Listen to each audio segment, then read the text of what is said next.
Tollywood stylish star Allu Arjun హీరోగా హరీష్ శంకర్ దర్శకత్వంలో తెరకెక్కిన డీజే ఆడియో రిలీజ్ వేడుక గ్రాండ్గా జరిగింది. అయితే ఈ వేడుకలో దర్శకుడు హరీష్ శంకర్ చేసిన కామెంట్స్ వివాదాస్పదంగా ఉన్నాయనే విమర్శలు వెల్లువెత్తుతున్నాయి. బ్రాహ్మణులు అచ్చమైన తెలుగు మాట్లాడతారు, ఎందుకంటే వారు వెజిటేరియన్స్ అంటూ హరీష్ చేసిన కామెంట్లపై సోషల్ మీడియాలో దుమారం రేగింది.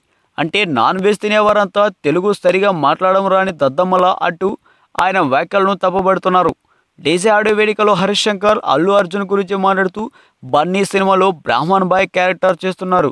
బ్రాహ్మణ్ స్లాంగ్ నేర్చుకోవడానికి చాలా కష్టపడ్డారు. నేను ఆయనకు స్టోరీ చెప్పేటప్పుడే బన్నీ నన్నొక ప్రశ్న అడిగారు, మీరు తెలుగు ఇంత చక్కగా మాట్లాడడానికి కారణం ఏంటి అని. బన్నీ అలా అడగ్గా నేను ఒక విషయం స్పష్టంగా చెప్పాను, మేము నాన్ వెజ్ తినమని అన్నాను. దీంతో బన్నీ వెంటనే తన క్యారెక్టర్ బాగా రావడం కోసం అప్పటి నుండి నాన్ వెజ్ మానేశాడని హరీష్ శంకర్ తెలిపారు.